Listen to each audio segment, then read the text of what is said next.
Salam, hər vaxtınız xeyir olsun. Söz maşınına baxırsınız. Bugünkü qonağımız David Dadaşdır. Xoş gəlmisən David. Çox sağ olun, minnətdarım. Sağ olun.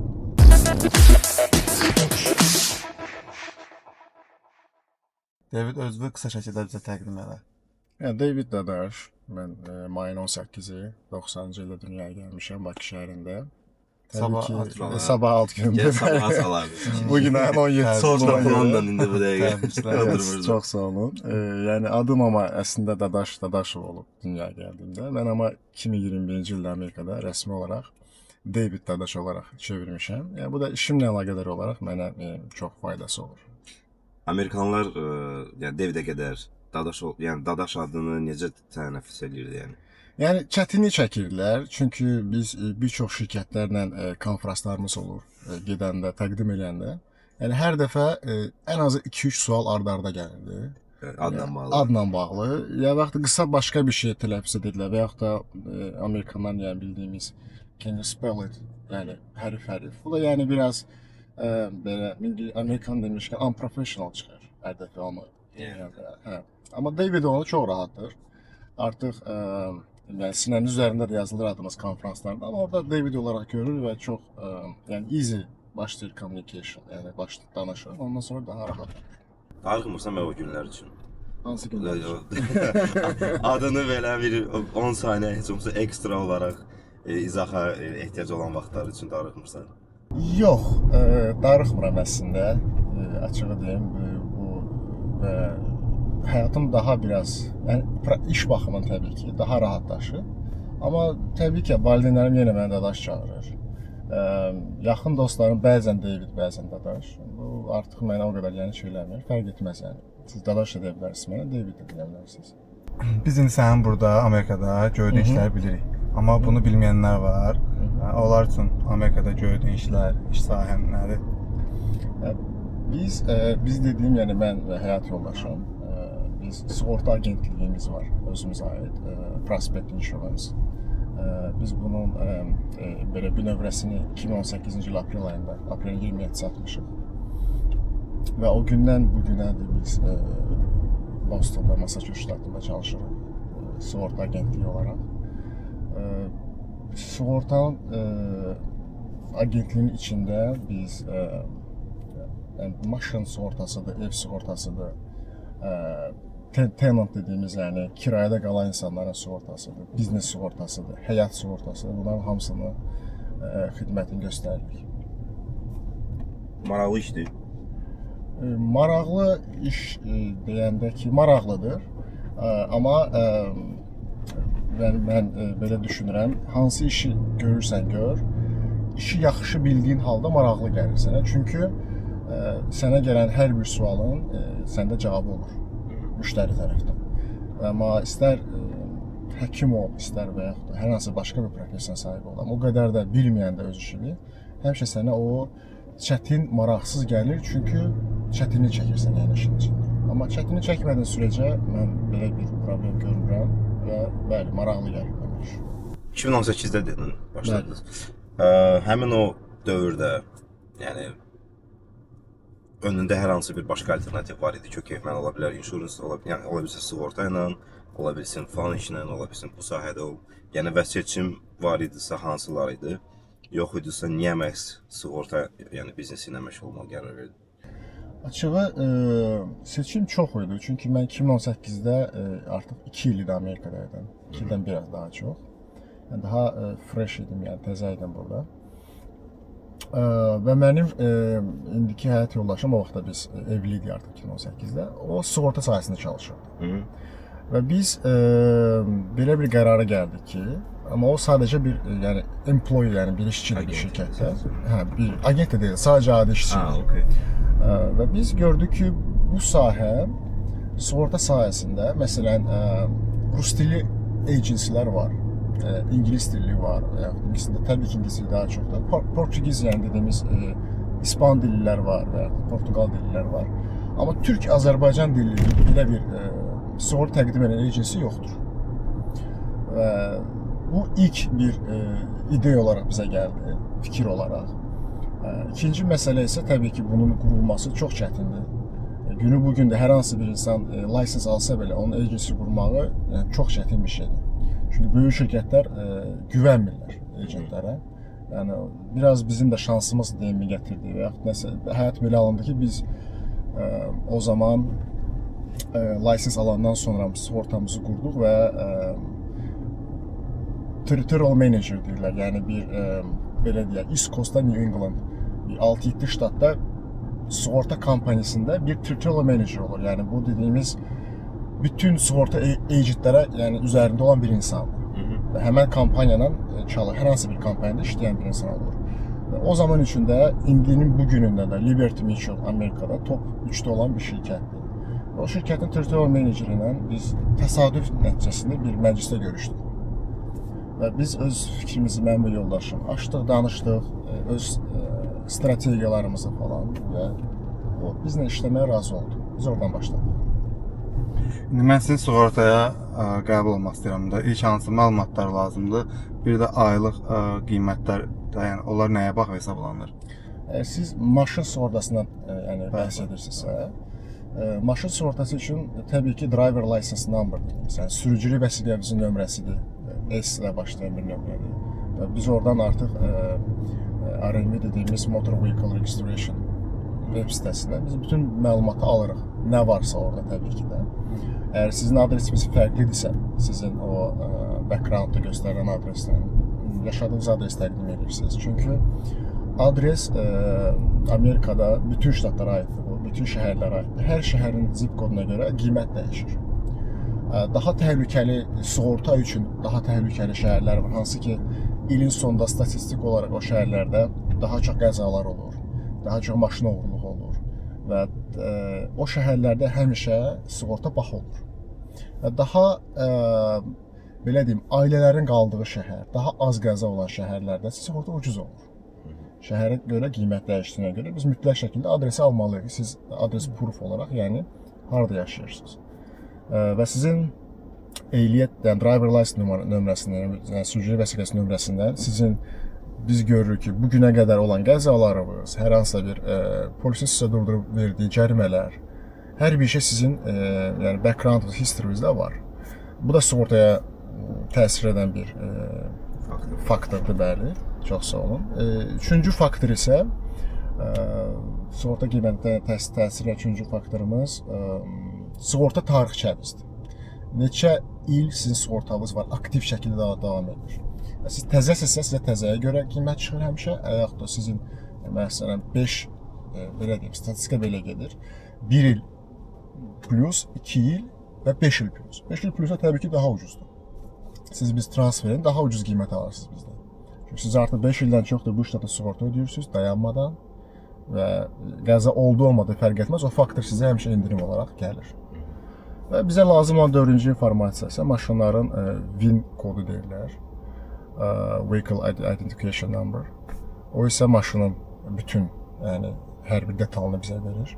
Ona uyğun qiymət çıxarır. Çünki məsələn hər hansı bir belə deyək, qarşımızda olan Ford maşınının eyni modelin daha böyük komplektasiyası var, daha lüksü var və qeyri-lüksü var. Onlara görə də qiymət dəyişir. Bəs belə bir deyim də var ki, sürücülük vəsiqəsinin daha uzun müddətli olması nəsə dəyişir orada? Təbii, bu da bir faktordur. Burada ən çox insanın yaşıdır təbii ki də. Sizin yaşınız 25 yaşın altıdırsa, məsələn sizin endirimli o xətti keçməyiniz mümkün deyil. Deyil. Çünki 25 yaş baha olur, yaş az olduqca. Çünki sizin fakt olaraq təcrübəniz yoxdur, yəni azdır.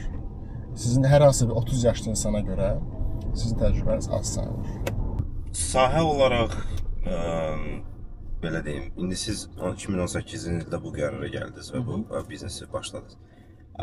2018-dən bu günə qədər, yəni həm keçmişə baxanda, həm hal-hazırdakı vəziyyətə baxanda, yəni bir şkala gözümüzün qabağına gətirsə, o şkala biznes olaraq, yəni yuxarı mı gedir, stabil mi qalır, yoxsa misal üçün bəlkə də aşağı düşür? Sığorta biznesinə yaxın baxdığımız zaman, sığorta məcburi olduğu üçün ştatda, yəni hər bir sahədə sığorta məcburidir. Sadəcə evlərdə məcburi deyil, əgər ev sizin özünüzündürsə, orada hər hansısa bir mortgage və yaxud da dediyimiz ipoteka yoxdursa. qalan bütün hallarda biznesimizdə, maşınımızda, yəni həyatımızda sizin sığorta vacibdir. Ona vacib olduğuna görə də və hələ ki population artdığına görə bu yəni artan istiqamətdə gedir. Okay. Və bu təbii ki sizin müştəri bazanızdan çox şey asılıdır. Sizi nə qədər tanıyırlar, sizin verdiyiniz xidmətlər və bu faktorlar təbii ki də göz önünə gəlir. Amma sığorta sahəsində mənə elə gəlir bütün sahələrdə olduğu kimi mən elə düşünürəm, amma sığorta sahəsində dəqiq bilirəm ki 2000 Biden dönəminin son il yarımı hədsiz çətin və çox uğursuz bir il idi bizim üçün, yəni. Çox çətinlik var. Sığorta şirkətinin sığortası olur Olur. və bu zəruridirmi? Sığorta belə deyim də, sualınızı dəqiqləşdirim. Sığorta agentliyini soruşursa mənim hissəm Bəli, yəni olaraq sizin biznesinizin ayrıca sığortası var. Bu zəruridir. Kimə görə zəruridir? Mən sizə izah edəcəm. Mənim özüm zəruri olmasa belə onu alaram, özümü sığortalamaq üçün.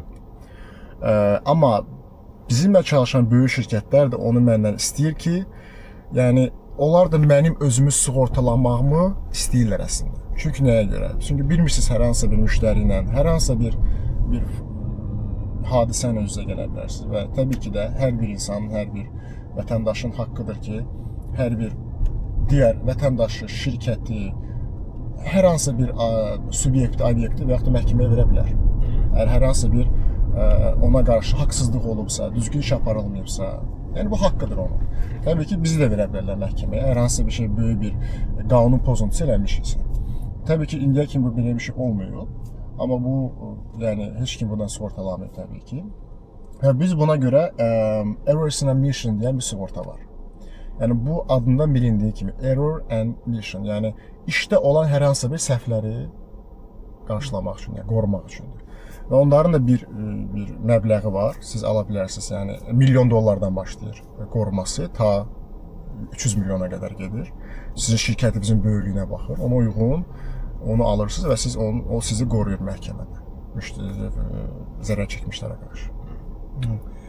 Bəs Uber və Lyft sürücülərinin bilməli olduğu ən vacib sığorta məsələləri nələrdir? Məsələn, bəziləri bilmir, yəni sığorta alır, amma o sığorta onun filan hadisələrini qarşılamır, onu bilmirlər.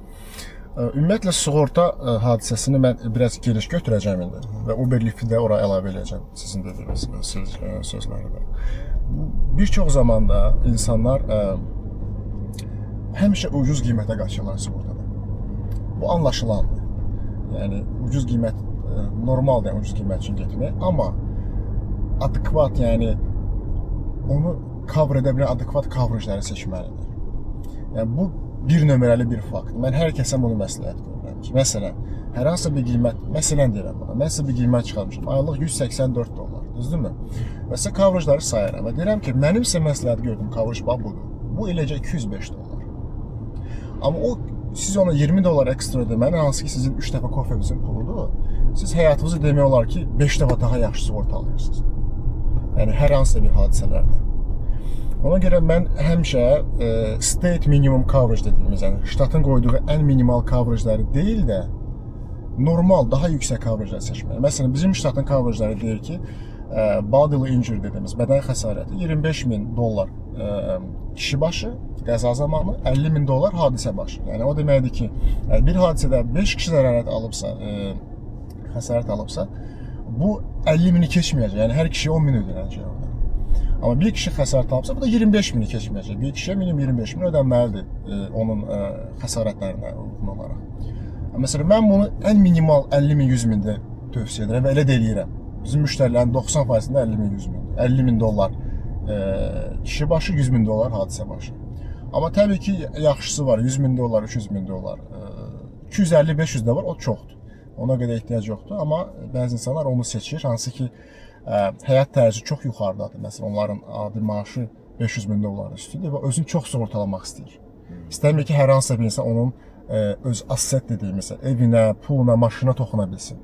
Bildiniz necə, məhkəmə yolundan falan. Onlar özlərini daha yaxşı qoruyurlar. Bizim elə müştərilərimiz var. Onlar minimum $250.000, kişi başı $500.000 hadisə başı coverage-ları seçirlər. Amma ştatın qoyduğu minimal coverage mən sizə dedim. Yəni, həmişə mən məsləhət görürəm, orta coverage-lara getsinlər insanlar. Çox da böyük fərq etmir qiymətdə, amma daha yaxşı qorunurlar. Uberlift dediyimiz gəldiyimizdə isə Uberlift bilirsiniz bir commercial company Uberlift və bunların ən azı mən öz ştatımızdan deyirəm, çünki hər ştatların qanunları dəyişir. Bizim ştatda under Massachusetts law bütün şirkətlər çalışdırdığı zaman insanları sığortalamalıdırlar. Uber'də sizi əgər çalışdırırsa, həmin anda siz Uber üçün çalışırsınızsa, Uber sizi sığortalamalıdır. Yəni Uber'də çalışdığınız zaman Uber'in təqdim etdiyi sığorta coverajları sizə aktivləşir. Sizin aldığınız sığorta isə artıq avtomatik keçir passiv rejimə. Yəni o ödəmir orada heç bir şey. Həmin vaxtda olan qəzaları Uber sürdüyünüz zaman. Amma ride share coverage deyirlər. Belə bir coverage var. Yəni bu siz hər hansısa bir Uber, Lyft, buna bənzər bir proqramlara işləyən zaman, çalışan zaman və yaxud da hər hansısa food delivery dediyimiz yemək dağıtımı zamanı bu coverage əlavə etməyiniz əslində vacibdir. İnsanlar onu çalışırlar deməsinlər sığortaya. Əlavə etmirlər, amma siz əgər çalışırsınızsa onu əlavə etməlisiniz. Yəni sizin o borcunuzdur, yəni belə deyək. Orada çünki onu əlavə etdiyimiz zaman qiymət dəyişir. Məsələn, siz əgər 180 dollar ödəyirsinizsə, onu əlavə etdiyiniz zaman 220, bəzən 240 dollara qədər gəlib çıxır sığortanız. Amma o nə coverage-dır? Birinci olaraq sizin o, yəni məcbursuz onu eləməyə, düz insanlar etmirlər, yəni bir çox insan etmir. Gizlədir. Birinci məcbursuz. İkinci məsələ isə o nəyə görə aiddir? Məsələn, Uber, Lyft'in siz açıb baxsanız əgər onların sığorta coverajlarının limiti var. Məsələn, property damage dediyimiz hər hansısa bir insanların propertysinə zərər verdiyi zaman bu müəyyən bir miqdarda cover olunur.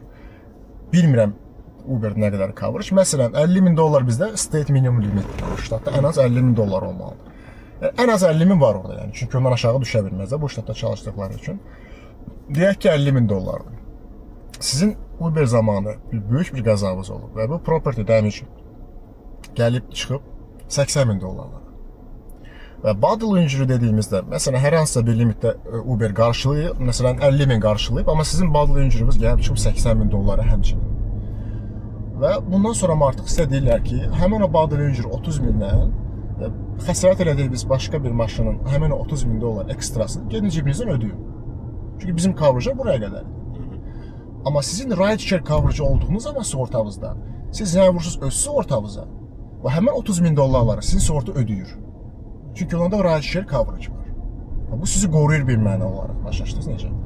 İkinci bir mənasında siz onu məcbursunuz əlavə eləməyə. Çünki siz çalışırsınız Uber'də, siz avtomatik olaraq adi insandan 5 dəfə çox maşın sürürsünüz. Sizin 5 dəfə çox daha böyük riskiniz var qəza eləməyə. Ona görə siz bu sığorta, bu coverage əlavə edib daha artıq pul ödəməlisiniz sığortaya. Çünki sığorta da bu riskləri analiz eləməlidir. İkinci mənasında isə qorunursunuz. Yəni bu Uber, Lyft üçün bir çox insanlar gizlətdiyi, amma məcbur olacaqları bir point idi. Yəni Hadisə baş verəndə şikayət çıxır olsunuz. Zaten hadisə baş verəndə Uber, Lyft əvvəl yox idi qanunda, sonra əlavə elədilər onu. Məcbur sizin sığorta cəvab vurub bildirməlidir ki, bu insan bizdə driverdır. Biz ödəyirik, yəni Uber olaraq. Bizim məsuliyyətimizdədir. Siz ödəməyəcəksiniz heç bir şey. Amma bilin ki, o Uber sürürdü. Avtomatik olandan sonra sığorta sizə zəng vurur. E-mail atır ki, daha doğrusu e-mail atır ki, zəhmət olmasa zəng vurun agentinizə, yəni bizə. Və o coverage əlavə edin. Siz əgər agentlə kontakta keçməsəz, biz 30 və ya 40 gün zaman verilir. O gün içində biz avtomatik sizə bunu əlavə edəcəyik. Bu qədər, yəni ondan qaçın. Bəs sığorta qiymətinin anidən deyək də, yəni belə əksər burada deyirlər ki, bu 3 ay məsələn 150 dollar ödəyirdim, indi avtomatik 180 dollar olub da. Bu nədən qaynaqlanır? Yəni bu hadisə olmaya, yəni necə qalxdı ki bu qiymət? Yəni bir neçə dəfə eşitmişəm bu haqqda. O deməli yeri gəlmişəm soruşum bunu. Avtomatik qiymət qalxa bilməz. Qiymət iki halda qalxa bilər. Sizin sığorta ilə bağladığınız kontrakt var. Bu ən az 6 ay olur, ən çox 12 ay olur. Və həmin 6 ay və 12 aydan sonra renewal dediyimiz, yəni yenilənir kontrakt. Kontrakt yenilədiyi zaman kompaniya haqqı var ki, sizin qiyməti eyni saxlasın, artırsın və ya düşürsün. Buna da sizə 60 gün, 45 gün öncədən xəbər verir. Bəzən çox üstürəm, renewal 30 gün öncədən xəbər verir. O digər cancellation-da 60 gün. Renewal 30 gün öncədən sizə göndərir Bəzi kompaniya olur 45, amma qanunda 30-dur. 30 gün öncə sizə bildirir ki, sizin sığortanız bu qədər artacaq. Bu nəyə bağlı ola bilər?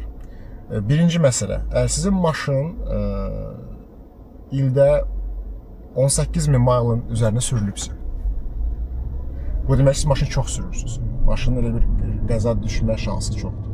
Onu götürə bilər faktor olaraq. Market price dediyimiz, əgər sığorta marketdə artıbsa ümumi, sizin sığortanız artacaq. Market price götürülür.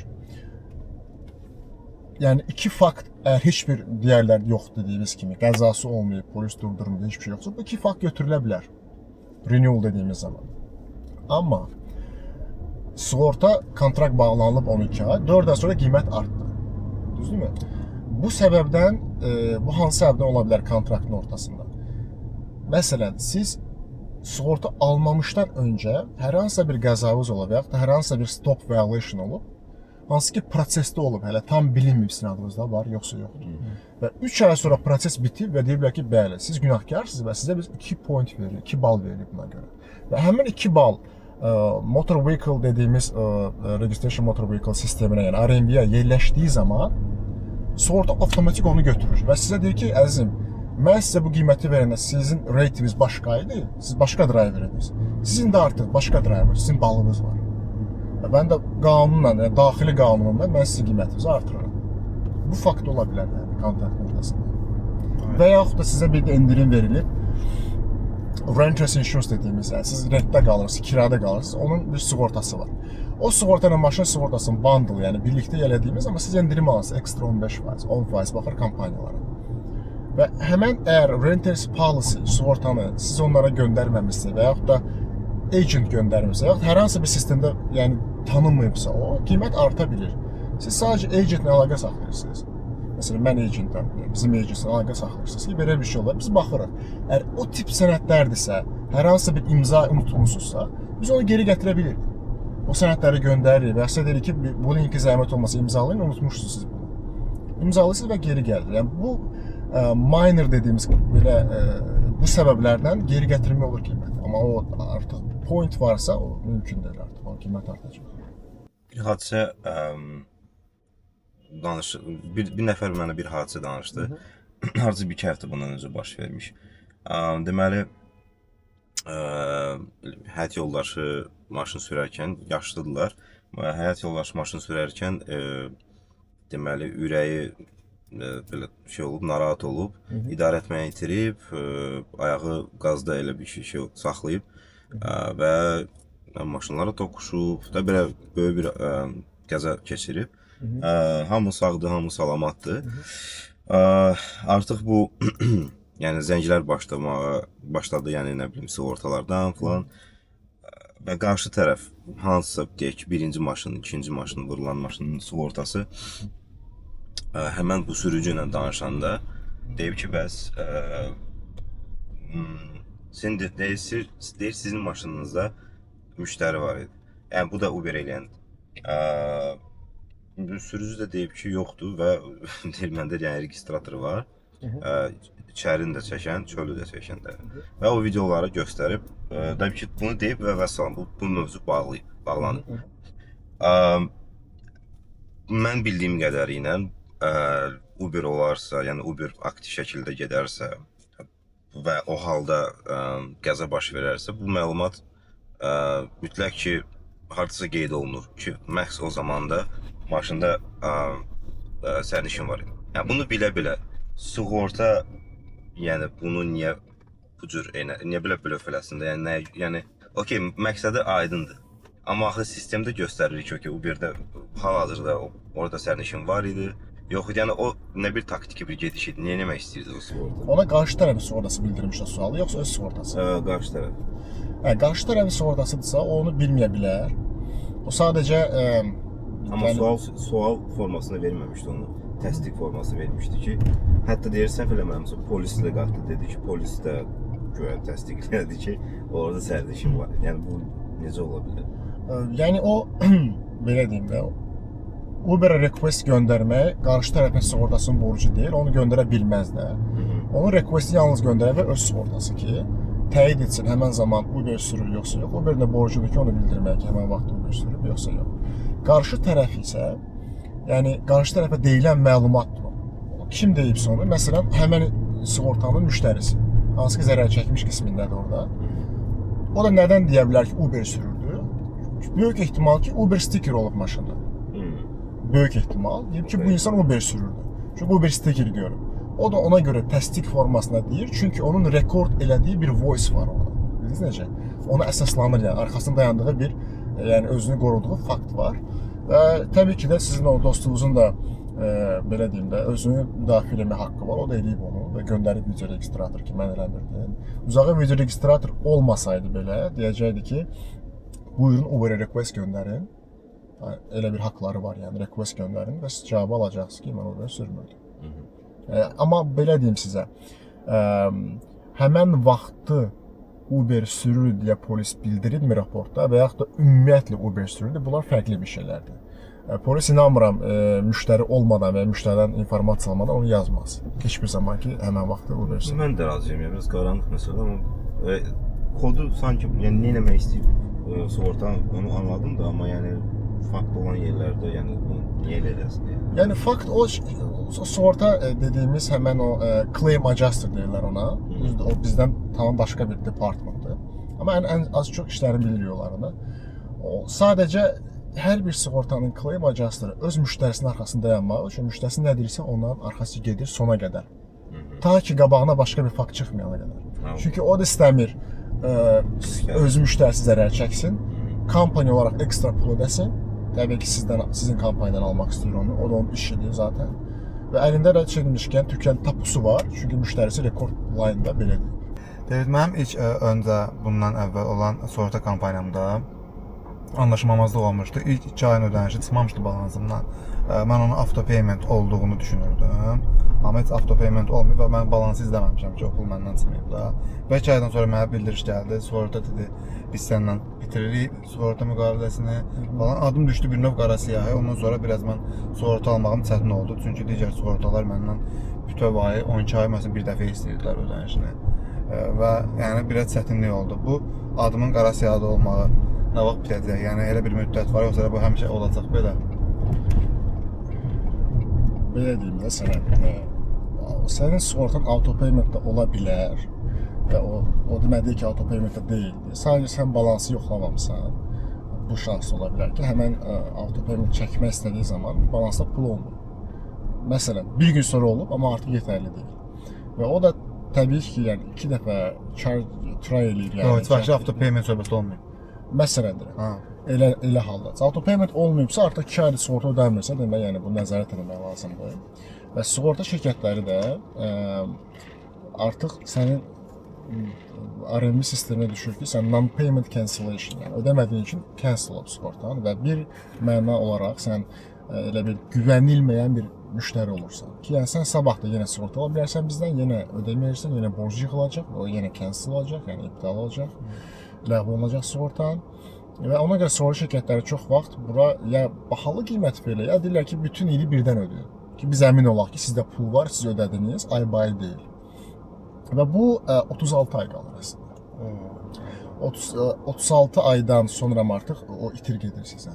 Yəni 36 ay davamlı sığorta ödəsəz, probleminiz olmayacaq ondan sonra.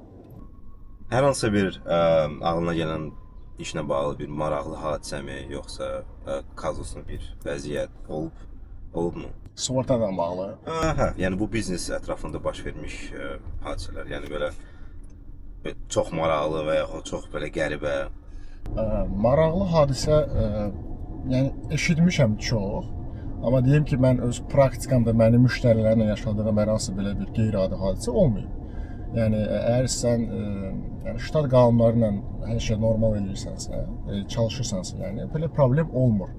Sığortada problem olur ancaq coverage-ların doğru olmamağında, az olmağında.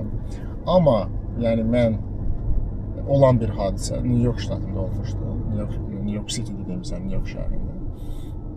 Hə, bir maraqlı hadisə olaraq olmuşdu ki, yəni bizim bir həmvətənimiz, həmyerlimiz işıq dirəyinə vurmuşdu maşından. İşıq dirəyi də düşmüşdü, 3 evi yandırmışdı. Yəni bu artıq yəni burada artıq state deyil, yəni federal bir şeyə də qalxa bilər. Kriminal kes açıla bilər. Çünki zərər çəkənlər artıq böyükdür, orada insanlar da ola bilər. Yaxşı ki olmayıblar. İnsan da ölə bilər.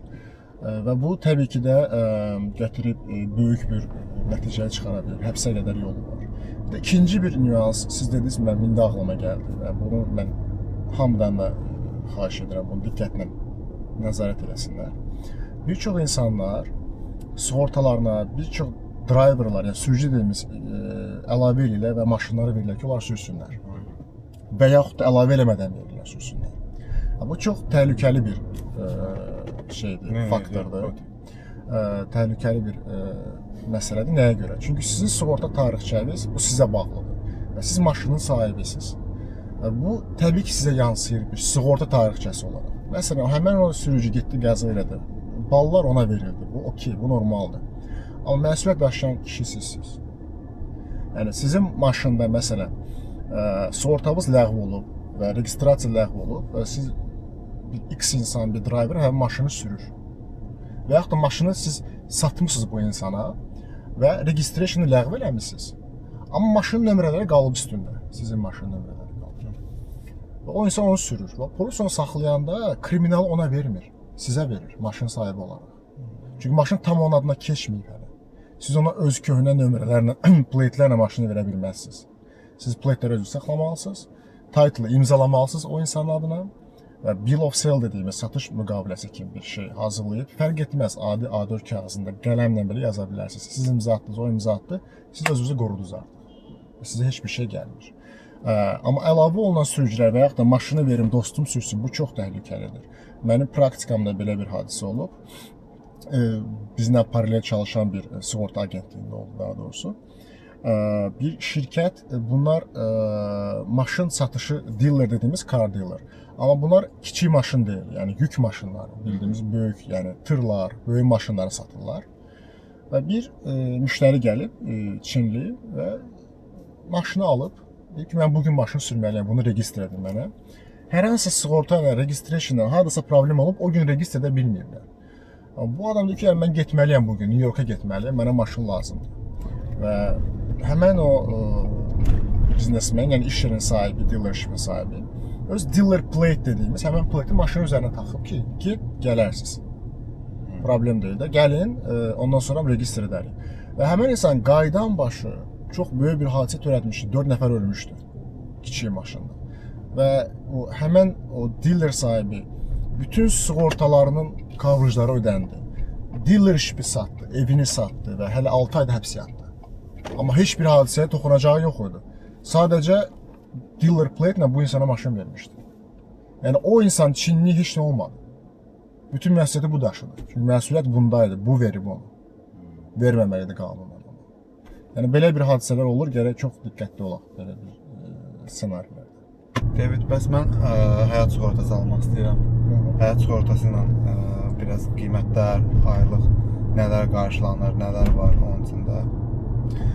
Həyat sığortası dediyimiz bizdə Amerikada life insurance deyirlər. Life insurance da 2 yerə bölünür. Term life and whole life. Yəqin ki, belə tərcümə olunur ki, term life qısa müddətli bir coverage-dir. Digər isə amma tam həyat olaraq. Belə tərcümə edirəm, bilmirəm, amma ingiliscəsi belədir. Term life, whole life. Term life insurance o çox ucuz olur. Yəni çox dediyimiz daha ucuz olur whole life insurance-dan. Term life insurance siz hər hansısa bir termə qədər alırsınız. Məsələn, sizin bu dəqiqə 35 yaşınız var. Şirkətə zəng vurursunuz ki, mən term life insurance istəyirəm 70 yaşıma qədər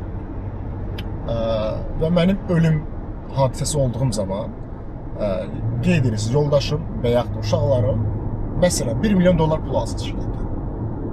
Tamam deyirlər. Və burada ondan sonra hesablama başlayır. Siz nə qədər yaşlısınızsa, bir o qədər bahadır. Siz nə qədər cavansınızsa, bir o qədər ucuz olursunuz.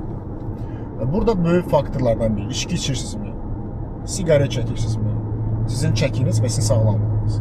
Bu önəmli bir faktordur. Və bunlar hesablanandan sonra term life çox da baha olmur. Məsələn, mənim təcrübəmə əsasən sizə təxmini gəlib çıxar, məsələn, $70 aylıq. Amma bu term life 70 yaşına qədər siz $70 ödəyəcəksiniz. Amma ölməsəz, pullar getdi. Bu Ölməsəm yalnız ölüm hadisəsində sizin ailənizə alacağı bir puldur. Və o ailə üzvlərinin də statusu olmalıdır və onlar Amerikada olmalıdır mütləq. Vətəndaş olub belə Bakıda yaşasalar o pul ala bilməzlər. Handa Ümumiyyətlə o olmalıdır. life insurance, whole life olsun, term life olsun. Sizə eləyən siz orada olduğunuz üçün, yəni siz mütləq şəkildə ya siz Amerikada yaşamalısınız yəni. Green kartınız olmalıdır minimum və Amerikada yaşamalısınız. Yeah. Vətəndaş da olsanız Azərbaycanda yaşayırsınızsa, siz heç bir life insurance ala bilməzsiniz Amerikada. Yaxşı, bəs mən 10 il davam edir mənim bu inşuransım. Sonra bunu ləğv eləmək istəyirəm. Hə, ləğv edə bilərsiniz. O zaman pulum qayıdır. Qayıtmır. Term life ona görə ucuzdur. O Bəs digər bahalarında qayıdır. whole life. O da bütün faktorlara baxır. Amma whole life insurance daha baha olur və o finance indeksə bağlıdır. Yəni 401k kimi, Roth IRA kimi, yəni pensiyon fondlar kimi, retirement fondlar kimi o da bağlıdır sistemə və financial market təbii ki, necə artırsa o da elə artır. O amma sizə nə verir? Whole life-ı siz istədiyiniz vaxtı, istədiyiniz miqdarı çəkə bilirsiniz. Məsələn, sizin whole life insurance-ınız ayda minimum $700-800 olur yəni. Bahalı bir şeydir. Bəzi insanlar 40-ın üstündədirsə, onlara 1200-1300 belə keçir. Amma mən dediyim şeydir, yəni minimum $1,5-2 milyon coverage-dən danışırıq. Ölüm hadisəsi var. Amma üstünlüyü nədir bunun? Sizin ödədiyiniz o pullar get-gedə artır. Roth IRA kimi, 401k kimi. Çünki yəni indeksə stoklara bağlıdır. Yəni stok artdıqca o da artır. Məsələn, siz çatmışsınız 55 yaşına və siz görürsünüz ki, sizin orada bu dəqiqə məsələn də $250,000 var. Düzdürmü? Siz onlara yazırsınız ki, mən bunu $70,000 mənə lazımdır ki, oğlunun institutunu ödəyəcəm. Siz o pulu çəkə bilirsiniz orada. Və siz oraya bir vaxt qoymusunuz ki, məsələn 59 yarım, düzdürmü? Oraya kimi ödəyəcəm? Ona görə hesablanıb sizin o pulunuz, aylıq pulunuz. Siz oraya 69 yarım qoysanız, 79 yarım o daha aşağı düşəcək. Bildiniz necə? Yəni o vaxta qədər mən pul ödəyəcəm sizə. Məsələn, götürən məntiqisi 60-a qədər qoymusunuz. 60 yaşınıza çatdığınızda, vəziyyətimiz yaxşıdırsa, siz deyirsiniz ki, onlara əzizim, mən sizə ödəməyə davam edirəm belə. Artar da getsin pulum oradan. Çünki 60-dan sonra Ruslar demişkən skaçok olur. Yəni o pul çox şişir. Siz yaşlandıqca o pul hədsiz, yəni 2 qat, 3 qat artır. Amma 60 yaşında sizin orada varınızdır $1,5 milyon. Siz deyə bilərsiniz ki, bu $1,5 mən sizə bir də ödəməyəcəm. Bunun zəhmət olmasa next, yəni 20 ilə bölün, aylıqla düşürsə mənə ay-bay ödəyin. Mən gəlib istirahətimi eləyəcəm, bunu işləməyəcəm. Və yaxud deyirsiniz ki, $1,5 milyon hamısını verin mənə. Olsa hamısını verə bilirlər, bəli. Çünki bu whole life-da bu var. Baha da olsa belə bir opsiyalarımız var yəni sizin. O pulu götürə bilirsiniz oradan.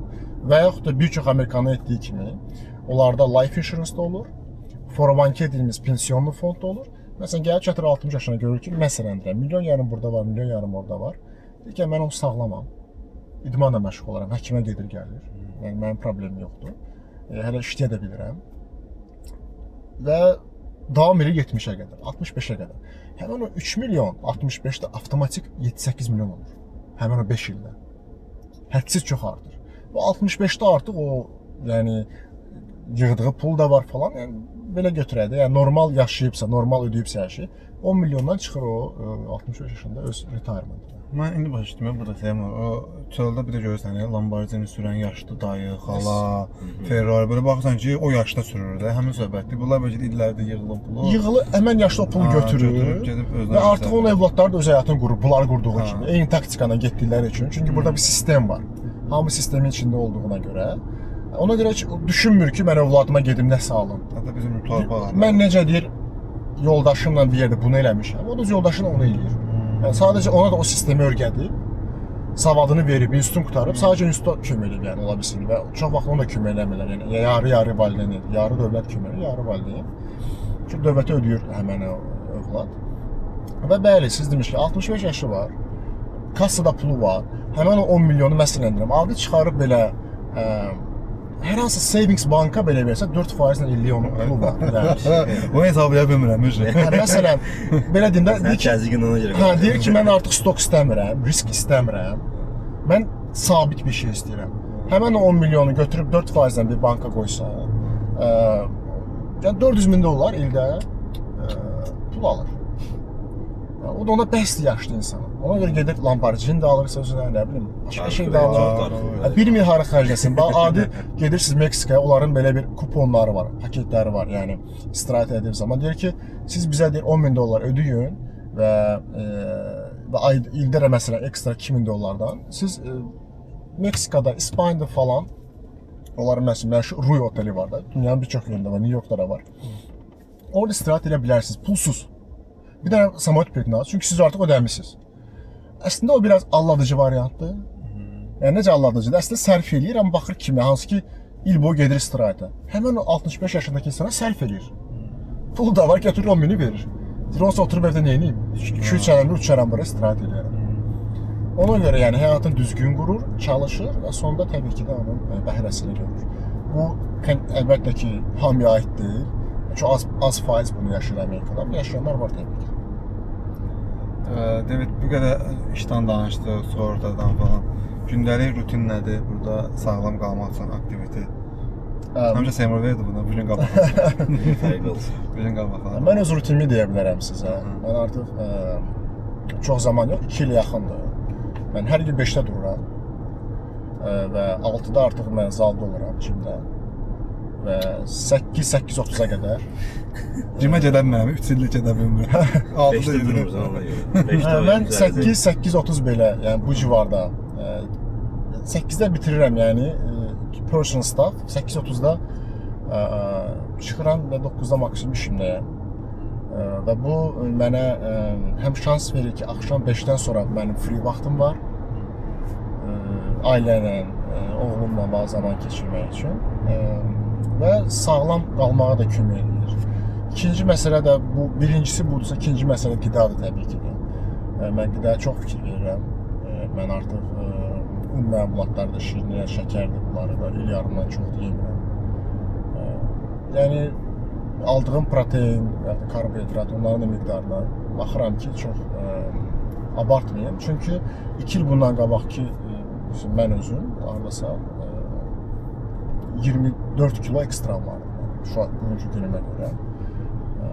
Ona görə indi də yəni belə deyim də, elə qışda həmişə insan biraz artır, yayda düşür. İndi mən də yaya doğru biraz 4-5 gün atacağam. Amma da əvvəlki kimi deyirəm, təbii ki də bu həyat tərzi insana şans verir ki, həm mental, həm fiziki sağlam olasan ki, bu da sənin artıq digər işlərində də yansır. Bəs özünün həyat inşuransın var?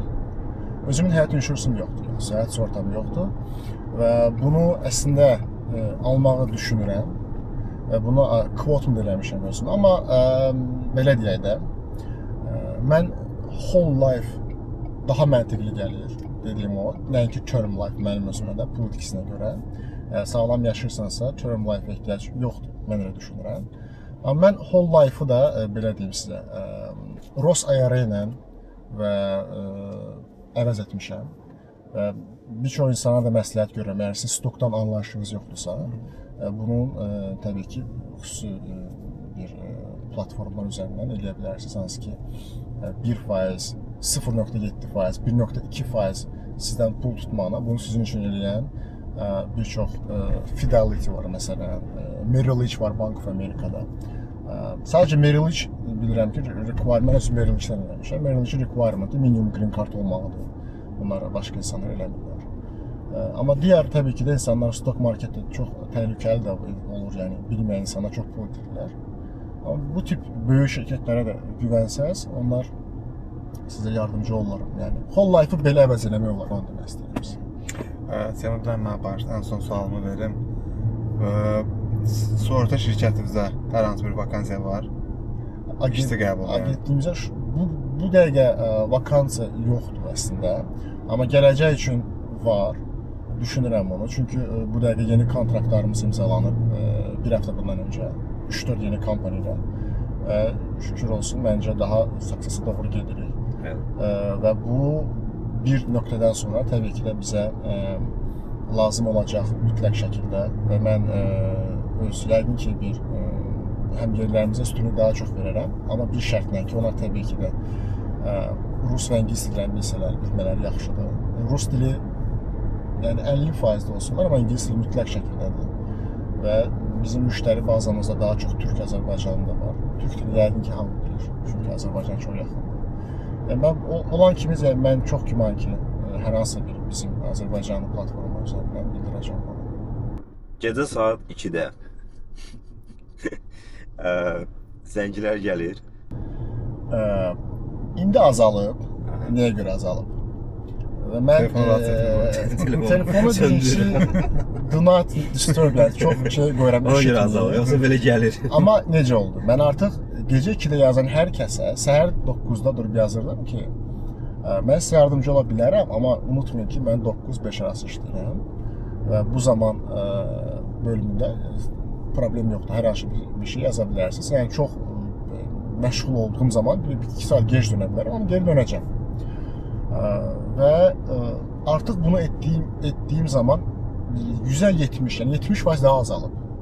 Yəni onu eşidən ikinci dəfə deyir ki, tamam. Eləsi bax xətrinə dəyir. Ən çox da bizim millətdə olur. Xətrinə dəyir və görürsən ki, artıq yazmamağa başlayır ümumiyyətlə. Tirip atar. Hə, yəni amma bu da reallıqdır. Mənə bir dəfə belə bir şey dedi ki, dedi, onda deyir Amerikan şirkət, Amerikandan nə fərqimiz nə oldu?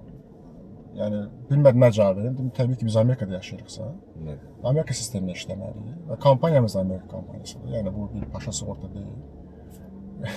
Onların qanunu deyil. Yəni bu tamam başqa bir qanunlar var burada. Tamam başqa işçi, yəni işləmə saatı var. O saatda işləyirik. Amma indi mən üzərində çalışıram. İstəyirəm Spotify-da bir belə bir blog hazırlayım və yaxud da YouTube-da və onun müştəriləri bizdən sığorta aldıqdan sonra mən onlara e-mail şəklində onu göndərəcəm. Elə Azərbaycan dilində olacaq, türklərə türk dilində və hər millət öz dilində. Orada izah edir qısaca olaraq. Sadəcə yolda maşın sürə-sürədə ona qulaq asa bilər.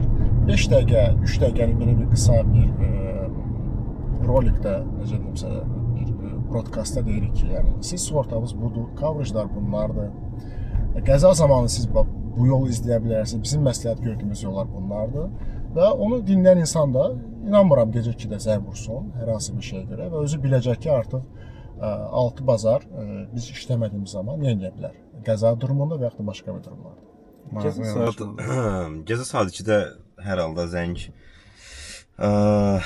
yəni bir fövqəladə bir hal baş verib ki, yəqin onunla bağlı zəng gəlir. Yəni elə bir şey baş verərsə və yəni nə kimi tədbirlərin görülməsini tövsiyə verərdiniz ki, okey, yəni misal üçün narahat olmayın, falan etapları eləyin, falan nə bilim şəkillər çəkin, reportlar özünüz üçün qeydlər aparın, atıram. Sabahsı gün 9-da yaxşı olacaq. Yəni o nə etməlidir?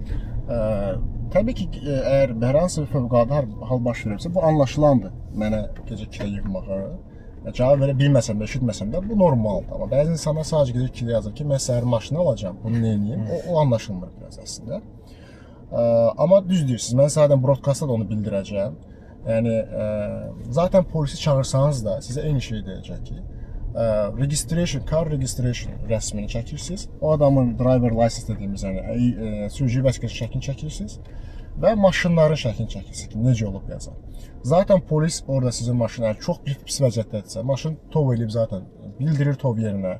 Siz pis vəziyyətdədirsə, sizi zaten hospitala çatdırırlar.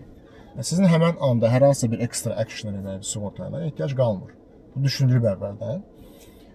Ona görə də mən həmişə deyirəm insanlara, mütləq şəkildə video registrator maşında olmalıdır ki, çəksin hadisələri. Günahsız olduğunuz yerdə günahkar çıxarmasınlar sizi. Və yaxud da sübut eləməyə uzun çəkməsin sizin günahsızlığınızı. Və dediyim kimi, əsas iki şeyə baxırlar. Polis gəlsə sizə onu deyəcək ki, driver license, car registration. Əgər bacarsa sığortasının bilgilərini də alın ki, onun sığortası üzərindən third party claim dediyimiz, yəni onun sığortası üzərindən açırsınız ki, claimi sizin adınızda, sizin sığortanızda, sizin sığorta tarixinizdə hər hansı bir hadisə kimi görünməsin. Teşekkür ederiz. Evet. Ümid edirəm yaxşı oldu. Geçen oldu. Oldu, bir də rəsmi çıxdı. Kazam. Fast ne sımışım.